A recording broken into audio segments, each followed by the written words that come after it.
Inilah kapal asing berbendera Malaysia yang kedapatan mencuri pasir di perairan Batam, Kepulauan Riau. Kalian tahu tak yang China telah menceroboh perairan Malaysia sebanyak 89 kali? Menjawab, ini rumlah. Tali barut mesti ada biar kerajaan siasat. Halo sahabat, menyesal tentang Indonesia. Malaysia kini diganggu oleh Tiongkok dan meminta bantuan kepada Indonesia. Yuk kita lihat videonya. Penting untuk kita meneliti bagaimana Malaysia dan juga Indonesia mampu untuk meneroka kerjasama yang baharu dan pada masa sama mengukuhkan blok ASEAN, di mana dua negara ini, Malaysia dan Indonesia sebagai negara pengasas bagi ASEAN, penting untuk membawa isu-isu berkepentingan bersama mencari jalan penyelesaian terbaik. DAP tengah kuat, negara China ambil perairan Sarawak. Dia macam ni, negara kita Malaysia ni kena jaga ekonomi dan keselamatan. Ekonomi Malaysia ni bergantung dengan China lebih 30%. Kita dah terlalu bergantung dengan China. Sebab tu dia akan buat kepala dari segi keselamatan Malaysia. Pemimpin Datuk Seri Anwar Ibrahim kena pandai dan kena ada pendirian. Tidak boleh side belah-belah mana pun. Kena pandai jaga hubungan diplomatik dari negara-negara abang besar USA, Rusia, supaya negara-negara China dan negara-negara yang cuba nak buat takeover ni takut untuk kacau keselamatan Malaysia. Itulah tugas mana-mana Perdana Menteri Mai. Kena hadap benda ni.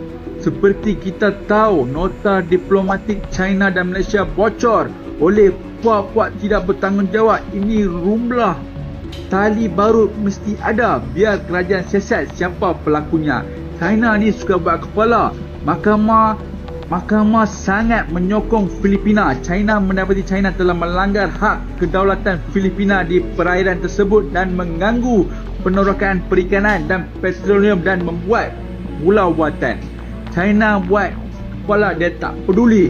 Kita Malaysia ni kena hati-hati. Dia akan kacau kita, kacau petrol kita. Benda ni bukan jadi kat Malaysia saja, malah Vietnam, Taiwan, Filipina juga jadi mangsa. China nak sumber dari lautan itu yang bernilai trilion. Dia nak conquer dari segi ketenteraan. Kalau jadi sekatan ekonomi kuasa besar terhadap China, China tak boleh jatuh. Senang cerita, dia nak kut semua untung. Keputusan dan pendirian Perdana Menteri kita adalah Malaysia akan terus teroka minyak gas di lautan China walaupun China bantah. Namun kita kena berhati-hati. Jadi tak perang dengan Beijing, kita nampak China nak mula membuli Malaysia. Baru-baru ini Menteri Pertahanan telah memberi arahan kepada Angkatan Tentera Malaysia bersiap sedia menghadapi apa jua kemungkinan. Ini ekoran arahan ya daripada kerajaan China yang membantah operasi cari gali Petronas di Beting Patinggi Ali dan Beting Jarum, kedua-duanya dalam Laut Cina Selatan. China meminta Malaysia menghentikan sebarang aktiviti eksplorasi cari gali di kawasan tersebut ya. Pendek kata tuan-tuan ya, China menuduh Malaysia menceroboh teritori China. Itulah dia kesannya mengikut peta baru China yang mengandungi 10 garis putus-putus 10 dash line ya, bahawa 90% Laut Cina Selatan dimiliki oleh China, termasuk kawasan EEZ yang dimiliki oleh Malaysia. Jadi tuan-tuan, maksudnya sekarang ni ialah secara unilateral China telah membuat satu peta baru tanpa rundingan dan tanpa persetujuan negara-negara jiran yang berada di keliling Laut Cina Selatan seperti Malaysia, Brunei, Filipina, Vietnam dan juga Indonesia, tuan-tuan ya. Oke sahabat, setelah bertahun-tahun bersikap arogan, Malaysia kini mulai menyesali sikapnya yang sering menantang Indonesia. Kini mereka justru menghadapi tekanan dan ancaman serius dari Tiongkok di Laut Cina Selatan. Kapal-kapal perang Tiongkok ini semakin agresif memasuki perairan Malaysia ini. Sementara kekuatan militer dari Malaysia masih jauh tertinggal. Dalam kondisi mendesak ini, Malaysia akhirnya berusaha mendekati Indonesia. Kalian tahu tak yang China telah menceroboh perairan Malaysia sebanyak 89 kali di antara tahun 2016 hingga 2019. Banyak tu. Itu belum kira sejak 2011 dulu. Sebelum tu, kongsikan video ni supaya lebih ramai yang ambil kisah perkara ni.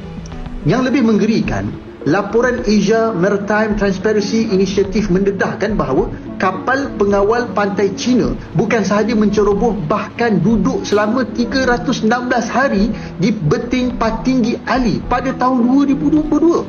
Ini perkara yang sangat serius. Maka, memandangkan Malaysia bakal mempengusikan ASEAN bagi Penggal 2024 dan 2025, maka saya mendesak agar pencerobohan China ke atas perairan Malaysia dan ASEAN dijadikan agenda utama ASEAN Club. Bahkan, saya tertarik dengan cadangan Majlis Tindakan Ekonomi Melayu Bersatu yang meletakkan 3 objektif utama yang perlu dibawa Malaysia di meja perbincangan ASEAN, iaitu berhubung kedaulatan maritim Laut Cina Selatan lah. Pertama, mencapai kesepakatan ASEAN dalam menyelesaikan tuntutan bertindih terhadap wilayah yang menjadi pertikaian. Kedua, memuktamadkan keperluan menyediakan kawalan sempadan maritim bersama, kerana kalau kita buat secara bersama dengan rakan-rakan ASEAN lain, maka ia akan jadi lebih kuat lah. Dan sudah tentu ianya boleh menghalang usaha mana-mana kapal asing menceroboh masuk dengan mudah. Dan ketiga, ASEAN perlu bersepakat untuk mendesak China menghentikan apa jua bentuk provokasinya ke atas wilayah-wilayah yang dipertikaikan atas dasar menghormati hak dan kedaulatan negara tetangga. Inilah saatnya PMX menunjukkan taringnya sebagai pelindung kepada negara ASEAN. Dan saya yakin kelantangan kerajaan tidak akan merosakkan hubungan Malaysia dan China sama sekali. Ingatlah bahawa kedaulatan negara tidak boleh dilihat remeh sama sekali. Inilah kapal asing berbendera Malaysia yang kedapatan mencuri pasir di perairan Batam, Kepulauan Riau. Kapal Kementerian Kelautan yang sedang melakukan perjalanan ke Pulau Nipa berpapasan dengan kapal asing ini pada Rabu 9 Oktober. Setelah diperiksa, kapal ini kedapatan membawa muatan pasir yang baru disedot dari perairan Batam tanpa izin. Dan jumlah pasirnya tidak main-main. Kapal ini, pasir ini sejumlah kurang lebih 10.000 meter kubik. Itu sekali hisap, ya, 9 jam penuh bebas. Dan menurut keterangan dari nakoda, ya, 10 kali setiap bulannya, ya, 3 hari bolak-balik.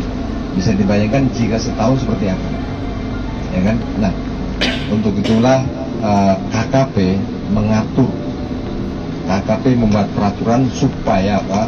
Ini tidak liar, tidak dicuri terus pasir laut kita. Dirjen PSDKP Kementerian Kelautan langsung menahan kapal asing ini, mengamankan barang bukti dan menahan para anak buah kapal. ABK kapal berbendera Malaysia ini mayoritas warga negara asing. Indonesia telah membina jalan raya di atas sempadan, setengah tempat tepi sempadan dan setengah tempat terkena batu kita. Daripada Sarawak sehingga ke Sabah, dan ianya dibina oleh tentera Indonesia. Dan jalan itu telah hampir siap, saya ingat mungkin dah siap sebab sejak pilihan raya kecil di Sarawak hari itu. Jadi apakah peruntukan ini termasuk untuk kita membina jalan sebelah? Kalau kita tak bina, kita akan menjadi masalah sebab kita terpaksa menumpang Indonesia berhubung pembinaan tersebut. Dan yang keduanya, terdapat kawasan sempadan di Teluk Melano, Teluk Melano di Sarawak. Daripada situ jalan pergi sampai ke Kinabatangan, di mana saya tak tahu, di Sabah, lupa. Jadi yang paling penting di Teluk Melano terdapat kawasan sempadan yang Indonesia terpaksa menumpang kita untuk panjat ke batu tersebut. Jadi apakah kita akan menjalankan supaya kalau dia mampu untuk menggunakan kawasan kita, kita kena ambil juga kawasan dia supaya kita sempadan kita tidak dicerobohi. Malam perkara ini tidak dibangkitkan, jadi kita nanti tanya kalau benar ada masalah. Tapi saya tidak fikir kerana hubungan kita dengan Indonesia ini di tahap yang sangat baik, dan saya tidak fikir pelanggaran kawasan sempadan ini diizinkan oleh mana-mana. Kita akan tegas pertahankan kawasan wilayah kita. Begitu juga saya fikir Indonesia. Tapi kalau oleh kerana dibangkitkan, itu saya akan semak apakah benar, kerana jalan-jalan yang disebut pertama dalam peruntukan 1 bilion ringgit itu kebanyakannya tentang infrastruktur, tapi termasuk jalan akses, jalan akses daripada sempadan ke pejabat custom atau ICQS. Tapi kalau jalan yang besar yang lain, dia bawa peruntukan federal. Atau yang kategori yang lain ialah Penbonio. Jadi ada 3 kategori di sini. Terima kasih Yang Hormat. Ya, Yang Hormat, saya minta maaf. Bukan semua dilanggar. Ada setengah tempat. Sebab saya pergi sendiri, Yang Hormat. Juga saya cerita. Boleh. InsyaAllah. Saya tak kata tak betul. Saya kata minta maklumat tambahan. Kalau benar, saya minta Menteri Dalam Negeri atau Menteri Pertahanan untuk segera mengambil. Oke, gini sahabat. Parlemen Malaysia kini mulai membahas opsi kerjasama dengan negara jiran sebelah, yakni Indonesia, untuk menghadapi ancaman dari negara Tiongkok tersebut. Apakah Indonesia bersedia membantu negara Malaysia ini dari ancaman Tiongkok di Laut Cina Selatan? Yuk coba komen di bawah.